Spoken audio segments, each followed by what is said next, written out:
I want to welcome everybody to the first episode of Cooking Made Easy with your host, John.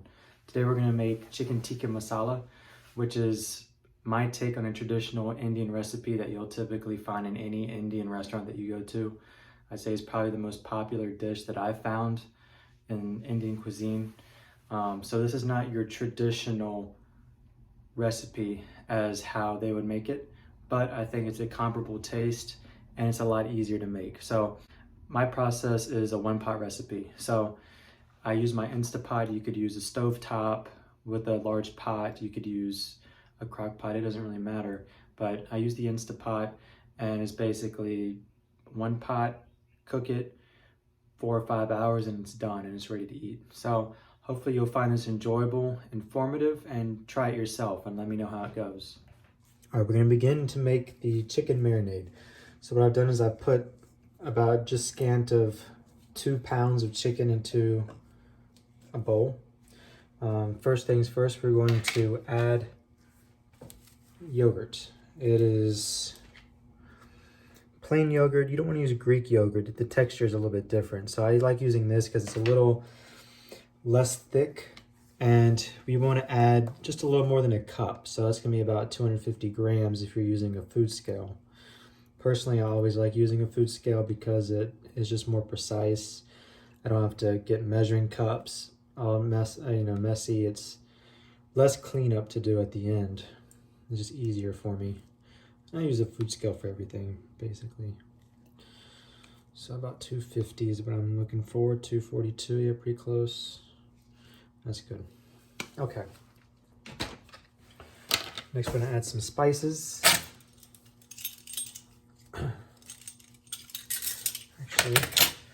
Might as well do some garlic and ginger. Start off with about a half a tablespoon of ginger paste. I'm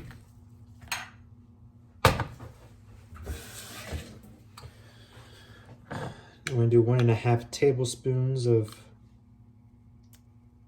garlic. 2 teaspoons of garam masala powder. For those of you who don't know, this is basically an Indian spice blend of cinnamon, cumin, and other spices, and it's used in so many different recipes. So 2 of these, 2 teaspoons. Next up, we have a teaspoon of turmeric.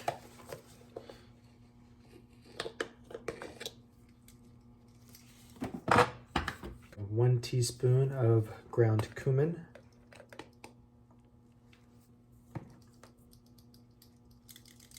1 teaspoon of paprika.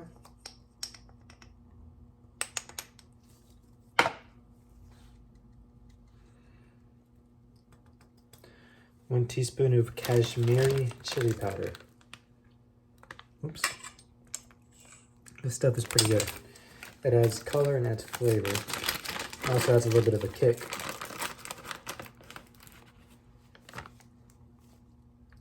And we will add this later as well into the sauce. A teaspoon of salt.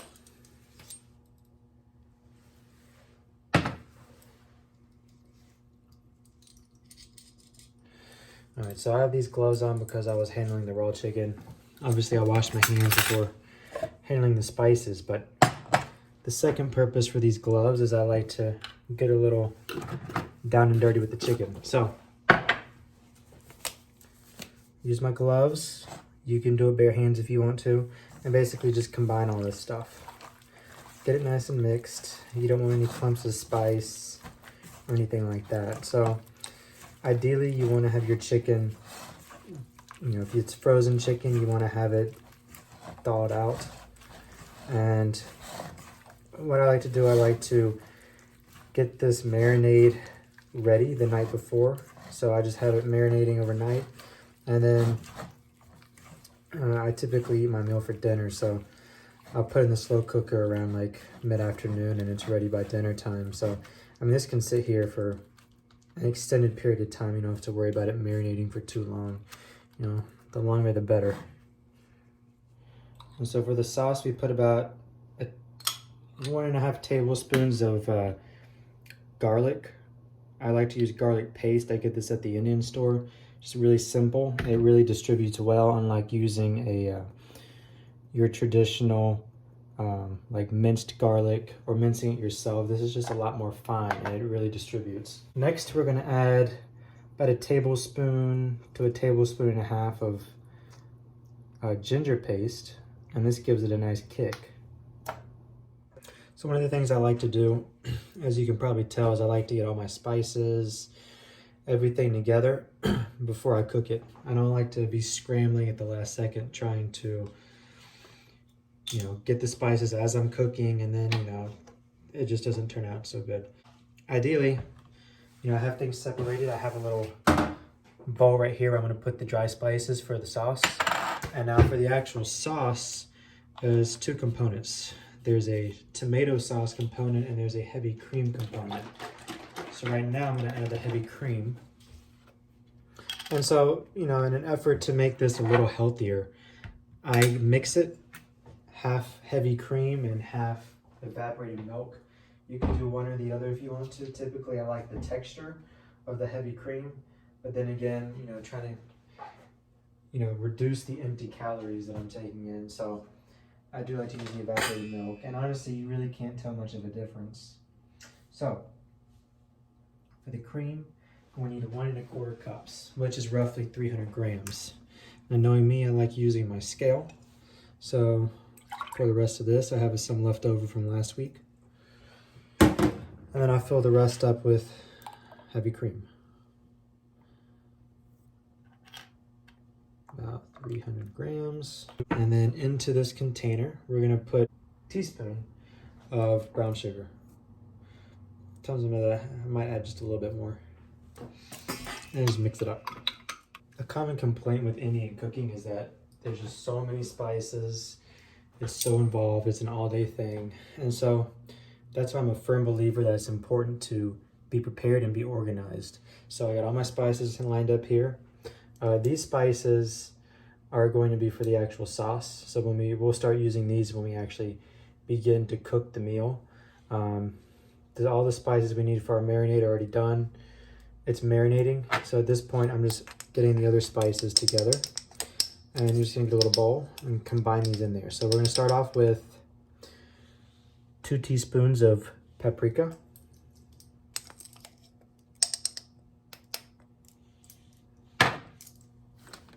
There's more of this stuff again, which is excellent. We're actually gonna do a tablespoon of garam masala. So I'm just gonna put 3 teaspoons, same thing.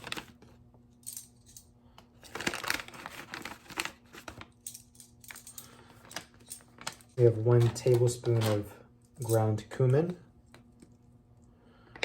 I see a lot of recipes where they use the whole spices for this, and I guess you could do that. I mean, it's definitely a very traditional way to do it, but at the same time, you know, aside from Indian cooking, when are you ever going to use a whole spice? So I don't want to have to buy a bunch of whole spices just to use for Indian cooking. So I just like to use the ground spices because it's stuff that everyone has in their kitchen, or most people have in their kitchen. Now we do 2 teaspoons of turmeric.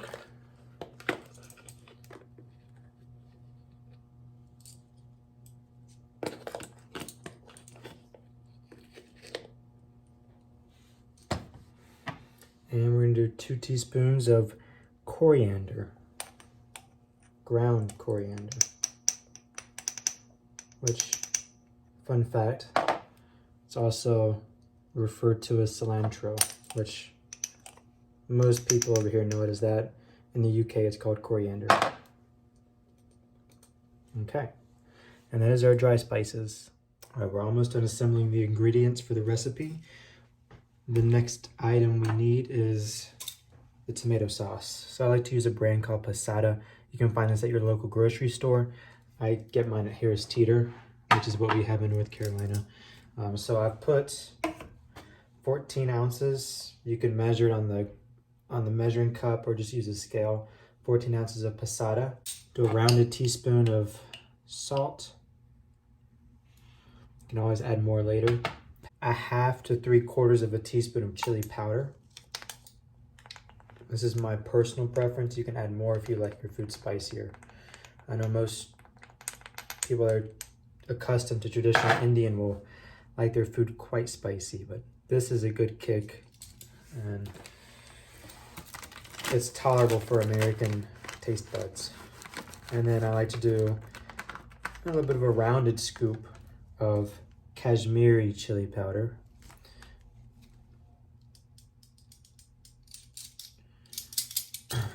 That's it for this. You can set this aside. One more thing we're gonna need is onions. And you just basically want 2 medium-sized onions chopped, and we'll saute these when we begin to cook. All right, for those of you that are gonna try this with the Instant Pot, I'll briefly walk you through my process for this. So plug it in, number 1. Number 2, we want to saute this. So we're going to saute the onions with some butter, or you can use ghee, with the spices and the ginger and the garlic and everything. And then we'll cook the sauce. I'll walk you through it. But essentially, we start off with saute. I crank this up time-wise because we'll be sauteing for maybe a good 15 minutes, 15-20 minutes. And so after we're done sauteing, and it's time to put the chicken in and slow cook it. Okay, when it's time to slow cook it, I'll put the lid on.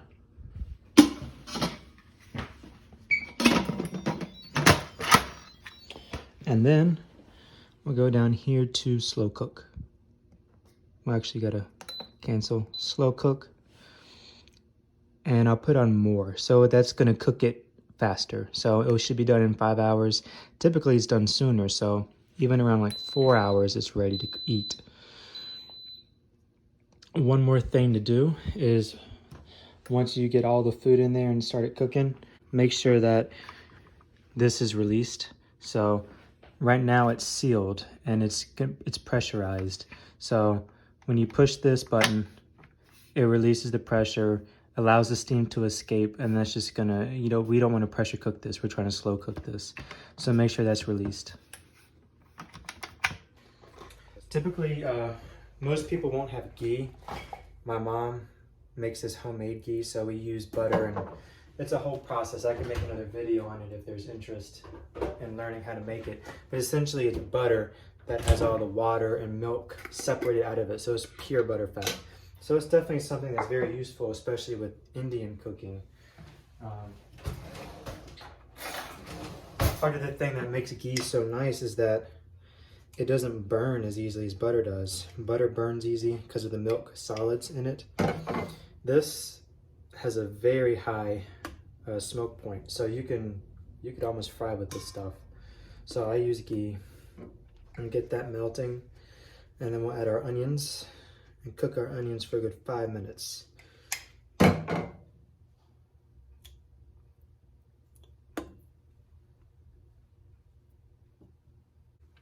And I'll add the onions.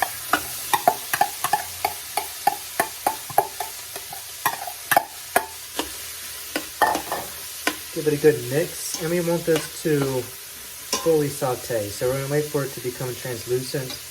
That's gonna take approximately 5 to 7 minutes.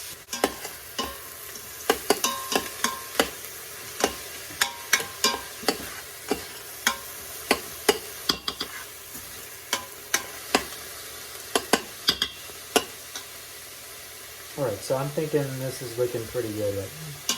It's looking pretty sauteed to me. So we're gonna add our next ingredient, which is the garlic and ginger paste.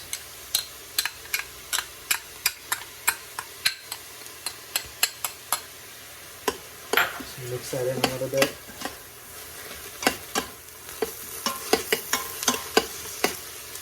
Doesn't have to cook for long. I'd say this probably 30 to 60 seconds. Next, we're going to add our spices.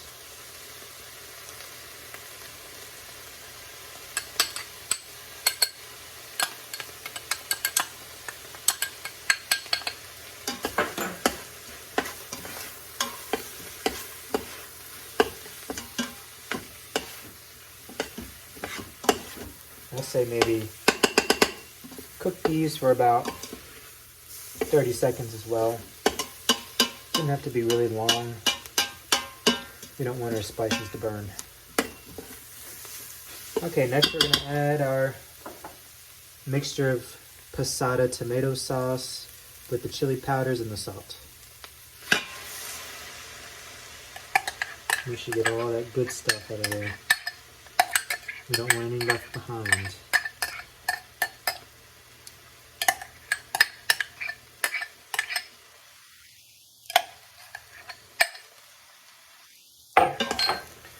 And mix this in, and this is going to cook for a few minutes. Probably cook for about 5 to 10 minutes.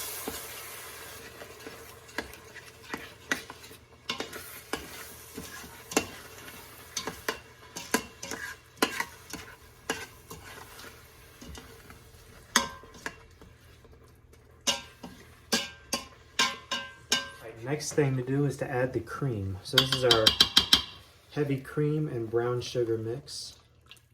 Brown sugar might have settled at the bottom, just scrape it out.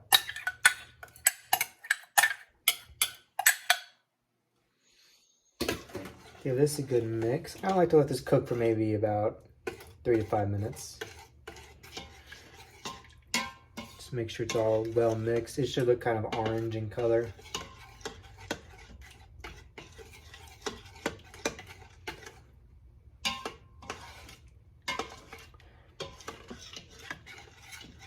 It's got that nice deep orange hue. So now our last and most important ingredient, the chicken. So this chicken's been marinating overnight and for most of today. I mean, you don't have to do it that long. I'd say at least if you are doing this last minute, you know, at least marinate it for a couple hours. So I just add it to here. And some people, you know, there's benefits to sauteing this chicken, and you know, probably releases some flavor and whatnot, but the benefits of just putting it raw straight into here and slow cooking it, I think outweigh the benefits of sauteing. There's a couple reasons why. One of them being that it's just less time consuming. Number two is that I find when I saute chicken, it gets overcooked a lot. And you know, chicken's all different sizes, and small pieces cook quicker than the big pieces. And so those small pieces will normally be tough and dry by the time it's done cooking. If you put all the chicken in here while it's raw and just let it slow cook, you know, all the chicken is super tender. You could just break it with your fingers by the time this recipe is done, by the time this dish is done. So, you know, I love tender chicken that just falls apart in your mouth. So that's basically what we're doing here. So everything's in there. Last thing we need to do is just put the lid on. And we're gonna put this on slow cook for 5 hours. And that's it.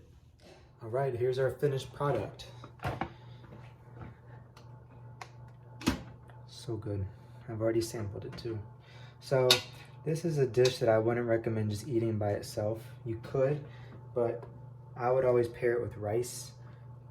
And something I recommend is actually my own recipe. Is called Indian buttered rice, and it just goes so well with this. And so I think I'll make a video coming up on how to make this. If that's something that y'all want to see, I'm definitely down to do that. So just let me know in the comments. And one more thing, I also recommend pairing it with some naan. I like some garlic naan. So I've actually never tried this brand before, so we'll see how it turns out. Thank you for watching this YouTube video on how to make a one-pot chicken tikka masala. Obviously, this is my first video, so there's still a lot of room for improvement. So if you have any tips on how to improve camera angle or video editing or content presentation, anything, just reach out to me. I'm all ears, and I look forward to hearing back from you guys. Just drop a comment or shoot me a message. Also, definitely try the recipe. Let me know how it turns out.